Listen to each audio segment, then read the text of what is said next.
Today we're going to be doing some repairs on an Optimist dinghy. It's quite a small boat and there's just a few little repairs on the front edge here, which are just standard gel chips. We've got a GRP repair on the back, so that's just some star crazing on there, which I'll show you in a minute. And then once we've done and polished it all up, we've got to repair the non-skid. There's some non-slid areas on the top here where we're going to end up gelling into those when we do the GRP repair at the back. So basically, because of this, it's only a small boat, but the repairs are kind of 3 different types of repair. So what I'll do is break the video down into 3 different parts. So we're going to have the chips and gel repairs, and this would be just gel application and how you would gel repair any boat. There's going to be the GRP repair at the back, which grind out star craze and how to repair that properly.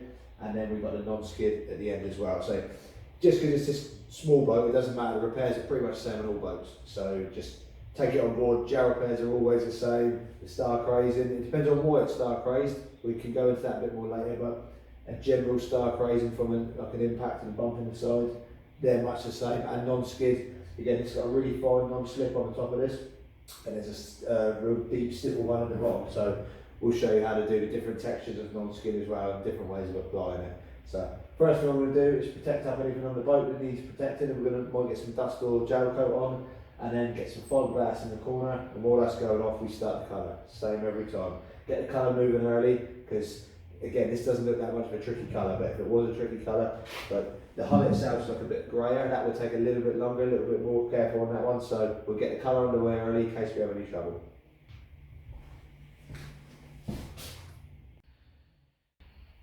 This is the star crazing on the back corner. You can see it's obviously just pinched into another boat or a trailer or something like that, and it's just pulled underneath this flange here, which has cracked it. So again, what we'll do in a minute, we'll show you how we grind this out, how far we grind it, and what the best way of repairing that is. And you can see there's a non-slip pattern at the top here, which it just goes into, and when we end up repairing this, we're going to be over here, and then when we gel coat it a little bit bigger, so we will repair that non-skid at the end as well, and we'll go through that, how to apply that separately.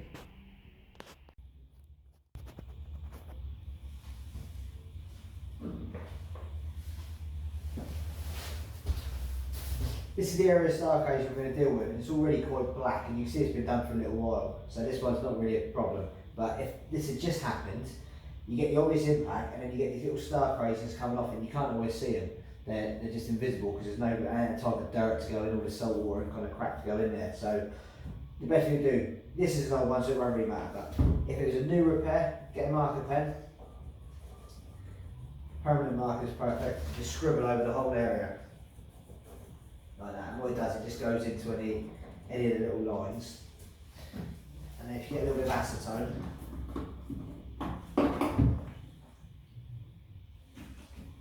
you wipe it off. But what you actually do is you wipe off all the excess, but you wipe the pen into the lines. And now, even though I can already see it, you can see it a lot more clearer. And then what you can do then, again with your pen, once you've got that done, mark around the exact text. When you start grinding out in a minute, with all the dust and that goes everywhere, you can't always see what you're doing. So now you've got your pen there, you can mark out, we know exactly the size of the area we're going to be dealing with. So what we do now, get our mask on, get a finger file.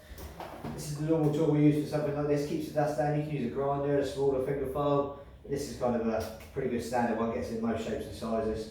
Hoover on the end, it doesn't kick up that much dust. I'm going to take all the gel coat off and any damaged glass. Basically, you can't see the glass is damaged yet, but when we go into it, we'll get the video a little bit closer. If it looks white, it's no good. So basically, good hard laminate would be like a dark green or a dark brown colour, all consistent. If you can see a white area, that's delaminated. It's not attached to the layer behind it, and that's what you can see. So, general rule of thumb, white glass isn't good. If you're using wet fibreglass and it goes white, it's got water in it and it's milky, that's no good. And again, if it's had an impact, it's got a white spot in it, get rid of it, that's no good. So first things first, just grind this out and get back to a nice solid colour. We'll film it to show you what we're doing.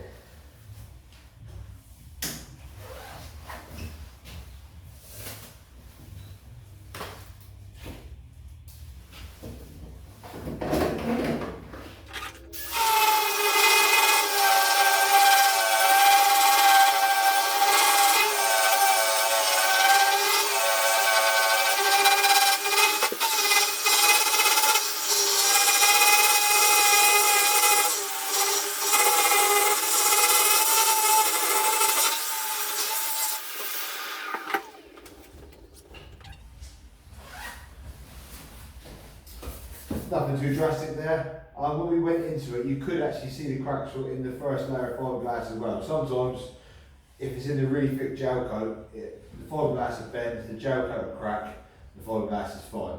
But in this case, it must have had a little bit of a smack because it went into a couple of layers of glass.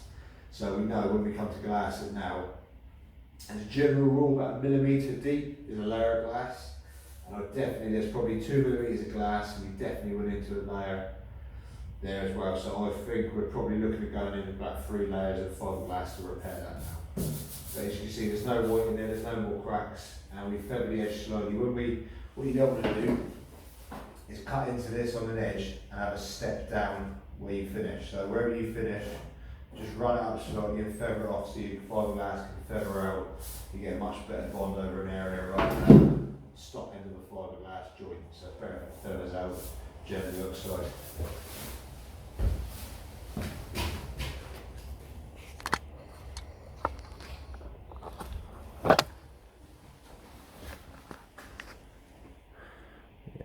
As you can see, all the cracking's gone, and we'll move on to the next stage.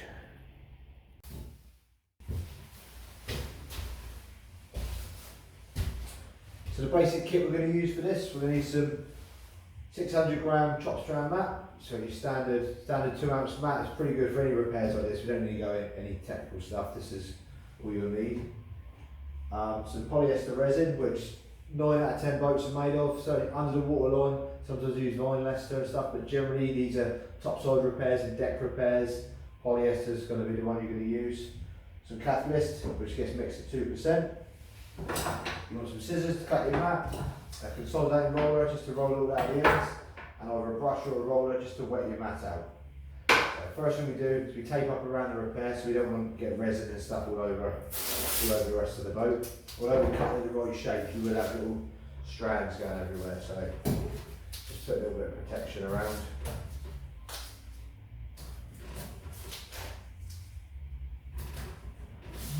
Also it helps when you come to sand this glass down there, you're not sanding off all your gel coat around it, making yourself fitting around the areas, because when you hit your tape, you know you sand it back to the right height.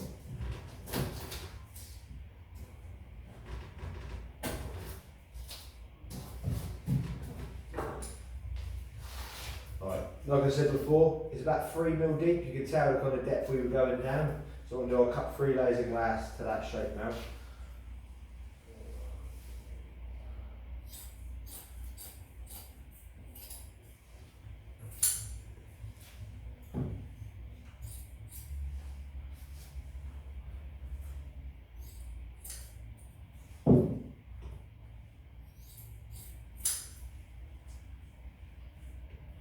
If it's a little bit long this way, that's fine.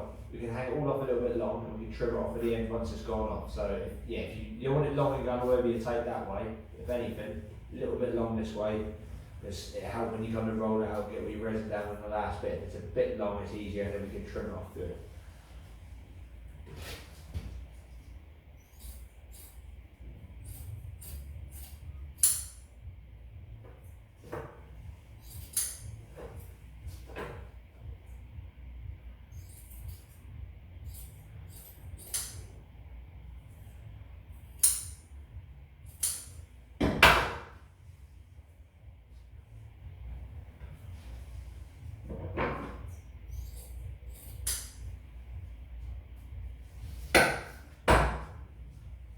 The good thing with chop strand mat, when it's wet and you are using your roller to kind of get all your air out of it, you can move it around a bit. You can kind of shuffle it and get it in the areas you need to. So it hasn't got to be exactly the right shape. And so if anything a little bit long, but you can mess around with it a little bit when we're working it.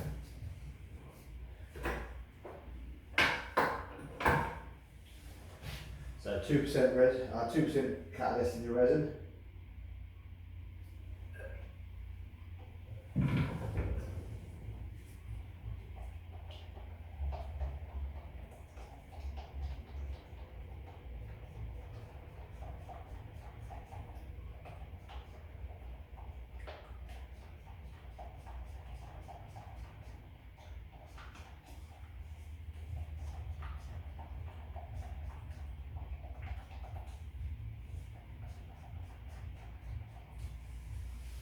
Quite a common mistake people make is they try to make the fiberglass too wet, too much resin in there, and the glass can only take so much anyway. So when you kind of roll it out, all you're going to be doing is rolling all this. It's all going to come back out on the floor, and it doesn't make it any stronger. It's not the right fact that more resin is a stronger blow. It's not at all. The glass can only take a certain amount, and that's its optimum strength. So just by pouring resin all over this, it's just going to make it really loose and hard to work with. So basically, what we tend to do, wet the board out first, and wet the job out, and just give it a light coat on both layers, turn it over.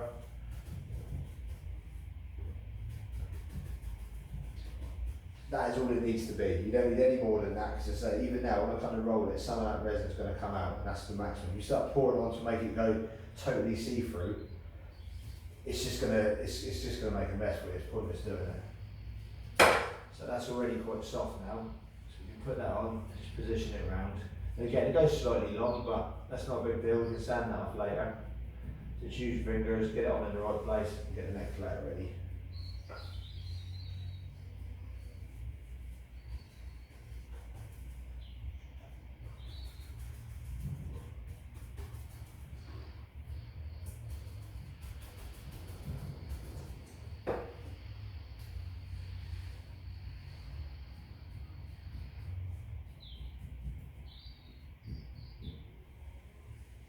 As I said before, white glass isn't any good. So,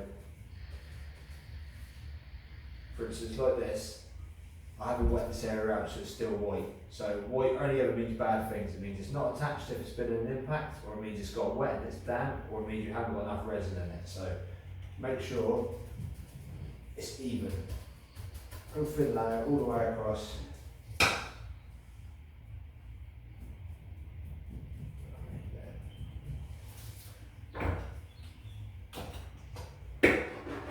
Always dip your roller in first, make that wet, otherwise it's just going to try and pull it back off.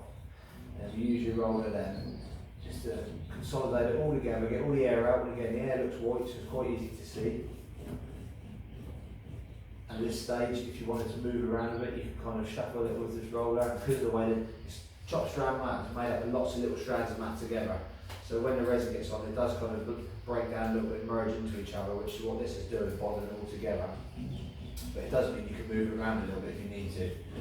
So if there's all a bit heavy one end, you can kind of shuffle it up here a little bit.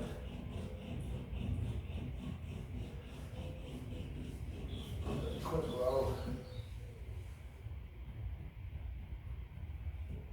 So it's quite easy to see when you're up close to it. Any little bits of air, they look light, and they clearly look like an air bubble under the surface.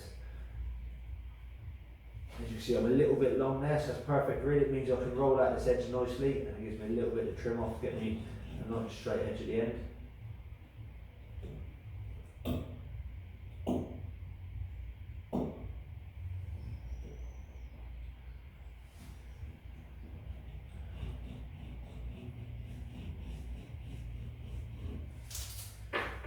There you go. We'll leave that to go off now. It'll probably take an hour and a half to go off. Ideally leave it for the day, so get on with something else now. But yeah, you can get back on it. Just sometimes all these chemicals and stuff, as they're going off, they do shrink back a little bit. So if you try and rush the whole repair through in 2 or 3 hours, it all will just shrink back, and you'll see little crease lines maybe around the outside. If you let things cure naturally, give them plenty of time, you won't get any of that. So yeah, in an ideal world, let that cure, jump on and do the front repairs now, and then you come back to that one later. So we've got to do the colour match next anyway.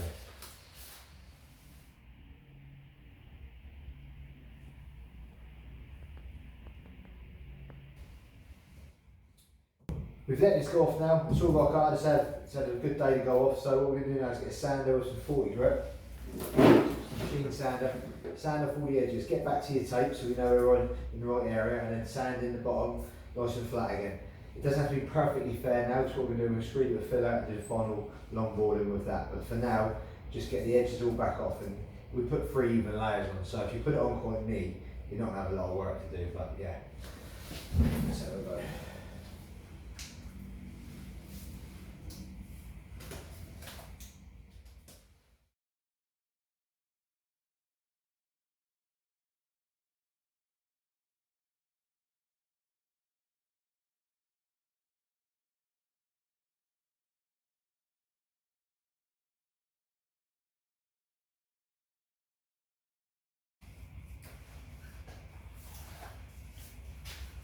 As you can see, if you put it on pretty even, it's quite easy to sand off. Once you get back to your tape, you know you're back to where you were flat. And just use a little flat board, something long and flat like that, just to straighten up your edge underneath. And now it's just going to take a small amount of filler, which will go in a few little low spots and get any pinholes and stuff like that. But yeah, other than that, one colour filler, we should get there now. What I do as well, I'll sand up any chips around the front now, just give a little key up with some 40 grit, and we'll also filler on the gold and fill them at the same time.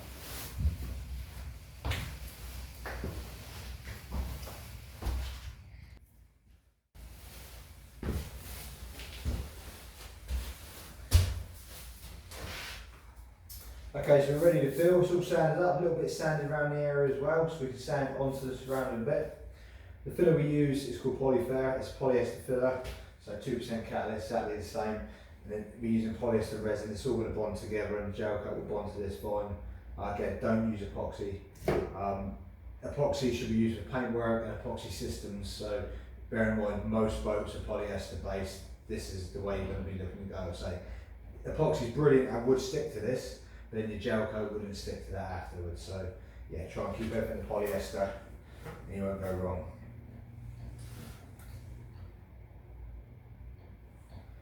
When you're filling it, you want really to pull it with something longer than the actual repair itself if you want to make it a one pull job. So if you're going to try and use this plastic spreader, you're definitely going to have a line in the middle somewhere. I'll show you what I mean.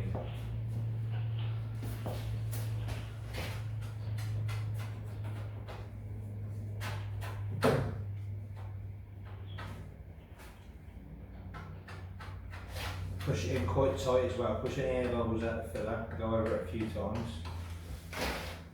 Push it in the radiuses.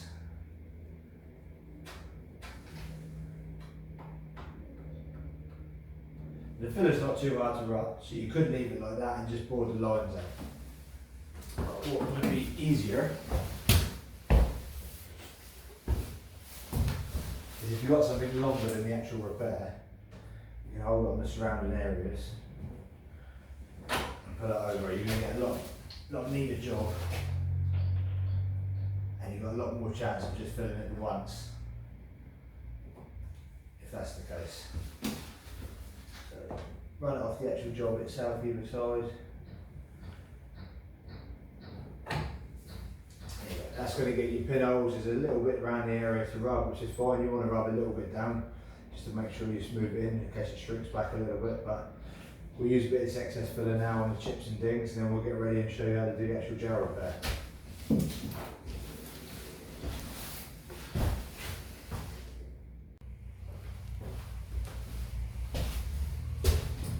So the filler's gone nice and hard. So to start with, we use a bit of 40 grit just on the actual area itself.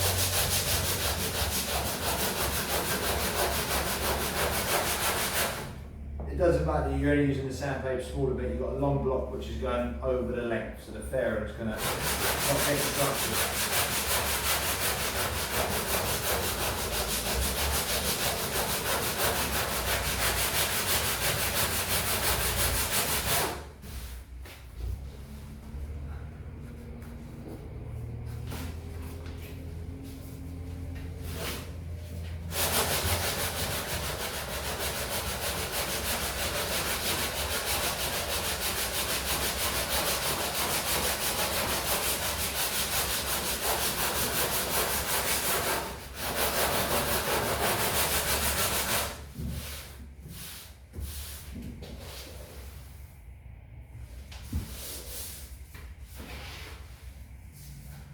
Okay, so happy with the shape, and we haven't got 40 grit scratches everywhere.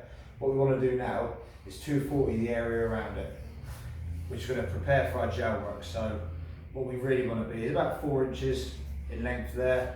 We'll come around to this edge, probably come across this corner here. All that wants to be 240. And when we do the 240, what we always do, start with radiuses, because you don't want to be running sanders over the edges because you're going to take all the gel off.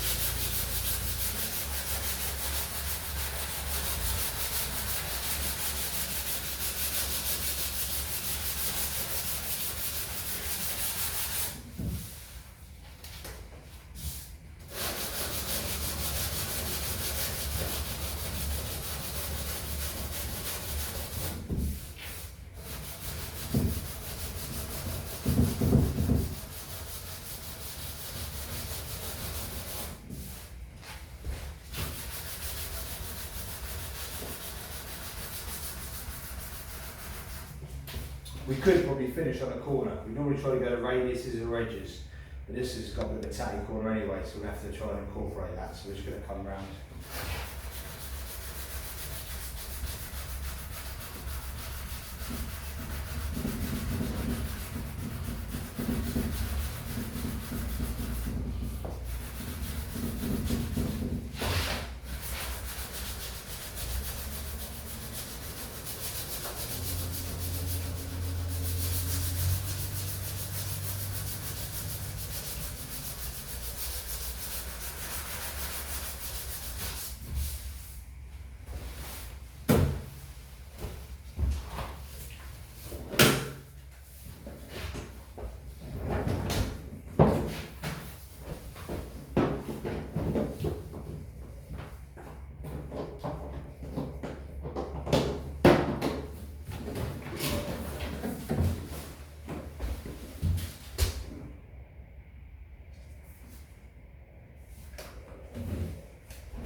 Once we've got our area 240 up, we're going to tape up ready for cleaning down properly for the gel coat now.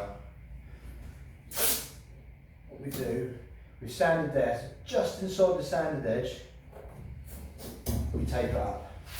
So we're taping onto the matte bit, not the shiny bit, on the matte sanded area.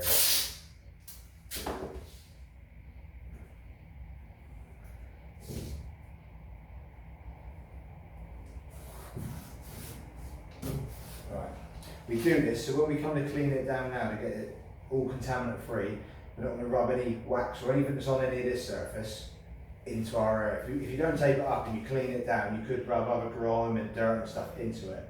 So now we know this area here is clean. It's sanded, it's fresh, and it's taped up. So we can get some either acetone wipes like these and give it a nice good clean down.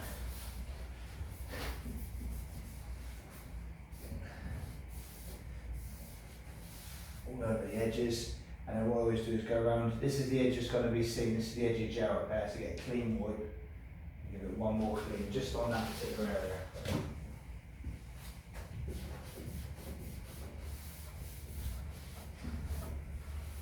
So, some people, another way of doing gel work is to not clean it down at all. What some people do is sand it so it's freshly sanded and get a really clean rag and just dry rag it off.